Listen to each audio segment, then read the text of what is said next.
Bueno, Mario, no, muchas gracias por aceptar esta invitación. Muchas gracias. Estamos acá porque queremos que nos cuentes un poco de Pudo Ser Así, que es tu primer lanzamiento como escritor.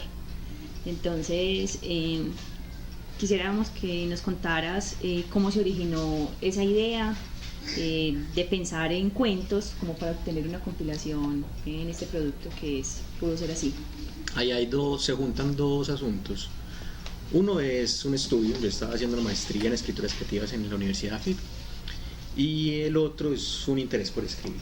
Okay. Había que tener un proyecto, y el proyecto yo lo pensé de una vez como cuentos que tenían que ver con el 9 de abril del 48 en Medellín, porque me parece una fecha importante pues como país. O sea, si nos ponemos a echar para atrás donde se fregó el asunto, uno podría decir el 9 de abril es un momento donde puede haber otros hacia atrás, pero digamos que el 9 de abril es importante. Y quería mirar qué había pasado en Medellín y ficcionar sobre lo que había pasado en Medellín, porque creo que además es un asunto sin contar.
Luego hubo otros ejercicios, otras propuestas durante la maestría, de donde surgieron otros relatos, otros cuentos, pero encontré que en las noticias había un material para trabajar. Entonces de ahí empiezan a formarse esos cuentos que terminan dando forma a este pequeño conjunto de historias que están ahí.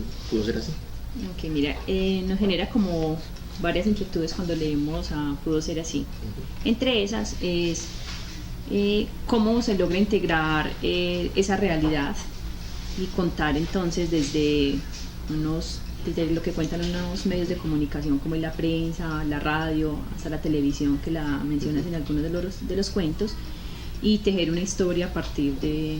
La realidad a veces supera la ficción. Hay historias que parecen increíbles, hay historias que parecen que esto de verdad está pasando. Hacer una pequeña selección de ellas, por lo que me parecían interesantes en lo que había ahí o porque me daban más juego, fue el resultado de esto. O sea, irlas, cómo se tejen, cómo se juntan. Yo no sé si se tejen y se juntan para un solo relato. Creo que cada una es independiente de la otra y no es necesario pues que se acompañen. Lo que tienen en común es que en algún momento fueron noticias. Algunos de los detalles que hay fueron tomados por los medios de comunicación. Y creo que ese es el factor común que atraviesa que atraviesa los 9 relatos que componen Pudo Ser Así, que todos de alguna manera aparecieron en medios de comunicación. Al menos un detalle de ellos. O sea, no es que todo sea la noticia, al menos un detalle de ellos. El tigre que se fugó. Listo, ahí está, ese es el punto de partida. El viaje a México. El viaje a México es otro asunto totalmente distinto. El juicio al electricista. Hay un juicio al electricista. Ya, el resto de lo que pudo haber dicho el fulano, pues es lo que se está ficcionando. La charla de unos ladrones en un pub en Londres, existió el robo a la joyería, estos fueron los culpables, y esos fueron arrestados, sí, pero todo lo demás es lo que a mí, con lo que yo quiero jugar a la hora de contar el cuento. ¿Y cómo fue esa selección de esos sucesos? Pues porque cuentas no hace nada hoy uno mira y ni siquiera están focalizados acá digamos en el colombiano, que también lo mencionas en la fecha del 9 de abril, sino que en otros, como es el robo en Londres, y que hablas de otros medios, de Zoom, de El País. Yo creo que lo que pasa es que el impreso termina siendo como pues hay que condensar mucho la información, pues no todo nos cabe ahí, y hay información que seguramente no es de interés para nuestro público, o sea, que se jugó en México, pues a quién le va a importar en Medellín que se haya jugado un tigre en México. Otros medios recogieron esa información y me pareció supremamente curioso, pues era así que se jugó un tigre y que hay gente que sale a cazar el tigre porque si hubo búsquedas de ese tigre. O aquel de ese gol, pues que era un video que los medios replicaban en YouTube de un tipo que le hacen penalti y decide tomar una decisión frente a un penalti que él considera injusto que lo hayan pitado. Claro, no están todos en nuestro colombiano, pues a la hora de buscar el 9 de abril, sí, ahí está, esas noticias sí está, pues sí hay que buscarlas como histórico, como cuento histórico en el medio local, pues, y ese medio era el periódico El Colombiano, ahí estaba la fuente de esas noticias, ahí estaba esa información que yo utilicé, ahí estaba las películas que estaban viendo en el momento, qué programas de radio sonaban, pues estos se escuchaban, ahí estaba la publicidad, que en algunos casos se hace mención a algunos detalles pues de los personajes, tiene que ver con la publicidad que había en la época en el periódico que está contenido, que el Circo Nelson viene a la ciudad, pues hombre, es que en el Colombiano encontré que el Circo Nelson estaba en la ciudad y estaba ubicado en estas calles en particular para poderlo poner ahí, más de esta recreación, no diría que fidedigna, pero sí verosímil de lo que era el Medellín el 9 de abril de 1948, lo que hoy está pasando. De pronto que nos cuentes un poco de la experiencia con Don Repollo, sobre cómo fue la experiencia con la ilustración, o sea, acá están las ilustraciones de los 9 cuentos y al iniciar el cuento también estaban cada una de las ilustraciones, entonces también como... Claro. Don Repollo, tengamos la identidad secreta de... Sí, de Don Repollo. Don Repollo conoció los textos, los leyó. A mí me gusta mucho el estilo que tiene él para encontrar como esos pequeños detalles que podrían resumir lo que está más adelante, lo que es cada uno de esos cuentos. Lo que hicimos fue proponérselo, dijo que sí, tener los cuentos, los leyó, releyó, en algunos casos, porque ya conocía algunos, y encontró esos pequeños detalles que son detalles que son un resumen de lo que es el cuento. Pues el pequeño gorro fez del ladrón, el guayo, pues todo tan pequeño, los guantes del boxeador, todo como muy resuelto, una joya de lo que habla, pues, la caja en la que el electricista se lleva aquellas horas que le regalaron. Entonces creo que se comporta muy bien, se complementa muy bien la ilustración que hace Don Repollo con los cuentos que... Ahora, la idea de la ilustración nace del editor. El editor me pregunta a mí, el editor es Iván Hernández de Frailejón Editores, lo hacemos ilustrado, y frente a la duda pues apareció la opción de que fuera Don Repollo quien acompañara los cuentos. Y esta página que se incluye con páginas y portadas del Colombiano, por ejemplo. Esta página es otro detalle gráfico que también lo hizo Don Repollo, que además diseñó el libro. Es como para darle aquí se parte el libro en dos. El libro tiene dos momentos: esos cuentos basados en las noticias que son de otras partes del mundo, y unos cuentos finales que tienen que ver con el 9 de abril de 1948 en Medellín. Esta página sirve como transición. Te vamos a contar aquí, pues aquí se parte, y vamos a contar aquí otros asuntos. Esto pasó en otra parte o sea, estos cuentos son como un segundo libro dentro del libro, por decirlo de alguna manera, porque esos cuentos tienen algo en común, ellos cuatro, y es eso, que todos sucedieron el 9 de abril de 1948 en Medellín. Porque cuando uno lo mira cronológicamente, por así decirlo, pues no enuncian fechas pues claro, habla de un suceso que lo acabas de mencionar y que es el que desarrolla el primer cuento, y a partir de ahí los otros, pero no así como que uno diga que tienen que tener un orden o algo, no es anacrónico. No tiene que... No responde a un orden, esto pasó primero que aquello en cada uno. ¿Qué viene en el proyecto de Mario como escritor? Uy. Tengo ideas, pero tengo sobre todo temores de que uno se quede solamente con un solo texto. A mí eso creo que es lo que más me asusta, que continuar, pues, y eso que no es pues la obra más extenso, que haya quedado extenuado pues por un asunto, pero sí